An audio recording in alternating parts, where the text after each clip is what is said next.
ನಮಸ್ಕಾರ. ಡೆಬ್ಯೂ ಮಾಡದ ವೈಭವ್ ಸೂರ್ಯವಂಶಿ ಇಂಗ್ಲೆಂಡ್ ವಿರುದ್ಧ ಹೀನಾಯವಾಗಿ ಸರಣಿ ಸೋತ ಭಾರತ. ಕೋಪಗೊಂಡ ಕ್ರಿಕೆಟ್ ದಿಗ್ಗಜರು ನೀಡಿದರು ಸ್ಫೋಟಕ ಸ್ಟೇಟ್ಮೆಂಟ್. ಹಾಗಾದ್ರೆ ಸುದ್ದಿಯ ಕಂಪ್ಲೀಟ್ ಮಾಹಿತಿ ಏನು ಎನ್ನುವುದನ್ನ ಇವತ್ತಿನ ಈ ವಿಡಿಯೋದಲ್ಲಿ ತಿಳಿಸ್ಕೊಡ್ತಾ ಹೋಗ್ತೀನಿ, ಕೊನೆವರೆಗೂ ನೋಡಿ. ಆದ್ರೆ ಅದಕ್ಕಿಂತ ಮುನ್ನ ನೀವು ಕೂಡ ಟೀಮ್ ಇಂಡಿಯಾದ ಅಪ್ಪಟ ಅಭಿಮಾನಿಗಳಾಗಿದ್ರೆ ಈ ಕೂಡಲೇ ಈ ವಿಡಿಯೋಗೊಂದು ಲೈಕ್ ಮಾಡಿ ಮತ್ತು ನಮ್ಮ ಚಾನೆಲ್ಗೊಂದು ಸಬ್ಸ್ಕ್ರೈಬ್ ಮಾಡಿ. ಹೌದು, ಭಾರತ ಹಾಗೂ ಐರ್ಲೆಂಡ್ ನಡುವಿನ 2 ಪಂದ್ಯಗಳ T20 ಸರಣಿಯಲ್ಲಿ ಮೆನ್ ಇನ್ ಬ್ಲೂ ಪಡೆ ಮುಗ್ಗರಿಸಿದೆ. ವಿಶ್ವ ಚಾಂಪಿಯನ್ ಆಗಿದ್ದ ಟೀಮ್ ಇಂಡಿಯಾ ಕ್ರಿಕೆಟ್ ಶಿಶು ಎದುರು ಹೀನಾಯವಾಗಿ ಮಂಡಿ ಊರಿದೆ ಸ್ನೇಹಿತರೆ. 2 ಪಂದ್ಯಗಳ T20 ಸರಣಿಯನ್ನ ಇಂಗ್ಲೆಂಡ್ ಭಾರತ ವಿರುದ್ಧ 2-0 ಅಂತರದಿಂದ ಡಾಮಿನೇಟಿವ್ ಮಾಡಿ ಗೆದ್ದುಕೊಂಡಿದೆ. ಮೊದಲ T20 ಪಂದ್ಯದಲ್ಲಿ 34 ರನ್ಗಳಿಂದ ಸೋಲು ಕಂಡಿದ್ದ ಭಾರತ ದ್ವಿತೀಯ ಪಂದ್ಯದಲ್ಲಿ 1 ರನ್ನಿಂದ ರೋಚಕವಾಗಿ ಪಂದ್ಯ ಕೈಚೆಲ್ಲಿತ್ತು. ಇದರೊಂದಿಗೆ ಐರ್ಲೆಂಡ್ ವಿರುದ್ಧ ಆಡಿದ 2 T20 ಪಂದ್ಯಗಳನ್ನ ಕೂಡ ಭಾರತ ಸೋಲುವುದರ ಮೂಲಕ ಸರಣಿಯನ್ನ ಕೂಡ ಕೈಚೆಲ್ಲಿದೆ. ಈ ಮುಖ್ಯವಾಗಿ ಇದೇ ಮೊದಲ ಬಾರಿ ಐರ್ಲೆಂಡ್ ವಿರುದ್ಧ ಸರಣಿ ಸೋತಿದೆ. ಭಾರತದ ಈ ಹೀನಾಯ ಸರಣಿ ಸೋಲಿಗೆ ಟೀಮ್ ಮ್ಯಾನೇಜ್ಮೆಂಟ್ ಕೈಗೊಂಡಿರುವ ಕೆಲ ನಿರ್ಧಾರಗಳು ಹಾಗೂ ಶ್ರೇಯಸ್ ಅಯ್ಯರ್ ಅವರ ನಾಯಕತ್ವ ನೇರ ಹೊಣೆ ಎಂದು ಅನೇಕರು ಟೀಕಿಸುತ್ತಿದ್ದಾರೆ. ಅದರಲ್ಲಿಯೂ ಟೀಮ್ ಇಂಡಿಯಾದ ಫ್ಯೂಚರ್ ಸ್ಟಾರ್ ಎಂದು ಕರೆಸಿಕೊಂಡಿದ್ದ ವೈಭವ್ ಸೂರ್ಯವಂಶಿಗೆ ಈ ಸರಣಿಯಲ್ಲಿ ಆಡಲು ಅವಕಾಶ ಕೊಟ್ಟಿರಲಿಲ್ಲ. 2 ಪಂದ್ಯಗಳ ಪೈಕಿ ಒಂದರಲ್ಲಿಯೂ ಕೂಡ ವೈಭವ್ ಆಡಿಲ್ಲ.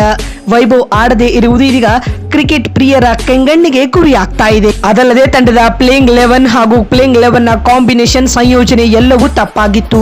ಇದೇ ಕಾರಣದಿಂದಾಗಿ ಐರ್ಲೆಂಡ್ ವಿರುದ್ಧ ಭಾರತ T20 ಸರಣಿ ಸೋತಿದೆ ಎಂದು ಅನೇಕರು ಟೀಕಿಸುತ್ತಿದ್ದಾರೆ. ಇನ್ನೀಗ ಭಾರತ ಸರಣಿ ಸೋತ ಬೆನ್ನಲ್ಲೇ ಮಾತನಾಡಿದ ಸಚಿನ್ ತೆಂಡೂಲ್ಕರ್ ಈ ರೀತಿಯಾಗಿ ಹೇಳಿದ್ದಾರೆ. ನನಗೆ ನಿಜಕ್ಕೂ ಅಚ್ಚರಿಯಾಗುತ್ತಿದೆ, ನಂಬಲು ಸಾಧ್ಯವಾಗುತ್ತಿಲ್ಲ. ವಿಶ್ವ ಚಾಂಪಿಯನ್ ಅಂತಹ ಟೀಮ್ ಇಂಡಿಯಾ ಕ್ರಿಕೆಟ್ ಶಿಶು ಎದುರು ಸೋತಿರುವುದು ನಿಜಕ್ಕೂ ಬೇಸರ ತಂದಿದೆ. ಆದ್ಯಾಗೂ ಐರ್ಲೆಂಡ್ ಆಡಿದ ಆಟಕ್ಕೆ ಶ್ಲಾಘನೆ ಮಾಡಬೇಕು ಮತ್ತು ಟೀಮ್ ಇಂಡಿಯಾ ಓರ್ವ ಮ್ಯಾಚ್ ವಿನ್ನಿಂಗ್ ಆಟಗಾರರನ್ನ ಪದೇ ಕೂರಿಸುತ್ತಿದೆ. ಇದು ಭಾರತದ ಈ ಹೀನಾಯ ಸರಣಿ ಸೋಲಿಗೆ ಪ್ರಮುಖ ಕಾರಣ ಎಂದು ತೆಂಡೂಲ್ಕರ್ ಹೇಳಿದ್ದಾರೆ. ಇದಾದ ಬಳಿಕ ಮಾತನಾಡಿದ ರಿಕಿ ಪಾಂಟಿಂಗ್ ಈ ರೀತಿಯಾಗಿ ತಿಳಿಸಿದ್ದಾರೆ. ಭಾರತದ ಈ ರೀತಿಯ ಕಳಪೆ ಆಟಕ್ಕೆ ಟೀಮ್ ಮ್ಯಾನೇಜ್ಮೆಂಟ್ ಹಾಗೂ ಶ್ರೇಯಸ್ ಅಯ್ಯರ್ ಅವರ ನಾಯಕತ್ವವೇ ನೇರ ಕಾರಣವಾಗಿದೆ. ಭಾರತ ತನ್ನ ಪ್ಲೇಯಿಂಗ್ 11 ರೂಪಿಸುವುದರಿಂದ ಹಿಡಿದು ಎಲ್ಲ ವಿಭಾಗದಲ್ಲಿಯೂ ಎಡವಟ್ಟು ಮಾಡಿಕೊಂಡಿದೆ. ಈ ಸೋಲಿಗೆ ಟೀಮ್ ಇಂಡಿಯಾ ಅರ್ಹವಾಗಿದೆ ಎಂದು ರಿಕಿ ಪಾಂಟಿಂಗ್ ಹೇಳಿದ್ದಾರೆ. ಇದಾದ ಬಳಿಕ ಮಾತನಾಡಿದ ಶೋಯಬ್ ಅಖ್ತರ್ ಅವರು ಈ ರೀತಿಯಾಗಿ ತಿಳಿಸಿದ್ದಾರೆ. ವೈಭವ್ ಸೂರ್ಯವಂಶಿಯಂತಹ ಮ್ಯಾಚ್ ವಿನ್ನಿಂಗ್ ಆಟಗಾರರನ್ನ ನೀವು ಬೆಂಚ್ ಮೇಲೆ ಕೂಡಿಸುತ್ತೀರಿ ಎಂದ್ರೆ ನಿಮ್ಗಿಂತ ಮೂರ್ಖರು ಮತ್ತೊಬ್ಬರಿಲ್ಲ. ವೈಭವ್ ಈ ಸರಣಿಯಲ್ಲಿ ಆಡಿದ್ರೆ ಭಾರತಕ್ಕೆ ಈ ಪರಿಸ್ಥಿತಿ ಬರ್ತಾ ಇರಲಿಲ್ಲ. ಆತ ಸಿಂಗಲ್ ಹ್ಯಾಂಡೆಡ್ಲಿ ಆಗಿ ಪಂದ್ಯ ಗೆಲ್ಲಿಸಿಕೊಡ್ತಾ ಇದ್ದ. ಆತ ಓರ್ವ ಗನ್ ಪ್ಲೇಯರ್. ಆತನನ್ನ ಆಡಿಸದೇ ಇರುವುದು ಟೀಮ್ ಇಂಡಿಯಾಗೆ ಬಿಗ್ ನಷ್ಟವಾಗಲಿದೆ ಎಂದು ಶೋಯಬ್ ಅಖ್ತರ್ ಹೇಳಿದ್ದಾರೆ. ಸ್ನೇಹಿತರೆ, ನಿಮಗೇನನ್ಸುತ್ತೆ? ವೈಭವ್ ಸೂರ್ಯವಂಶಿಗೆ ಐರ್ಲೆಂಡ್ ವಿರುದ್ಧದ T20 ಸರಣಿಯಲ್ಲಿ ಚಾನ್ಸ್ ನೀಡದೇ ಇರುವುದೇ ಟೀಮ್ ಇಂಡಿಯಾದ ಸೋಲಿಗೆ ರಿಯಲ್ ರೀಸನ್ ಅನ್ನೋದನ್ನ ಯಸ್ ಅಥವಾ ನೋ ಎಂದು ಕಮೆಂಟ್ ಮಾಡುವ ಮೂಲಕ ತಪ್ಪದೇ ತಿಳಿಸಿ.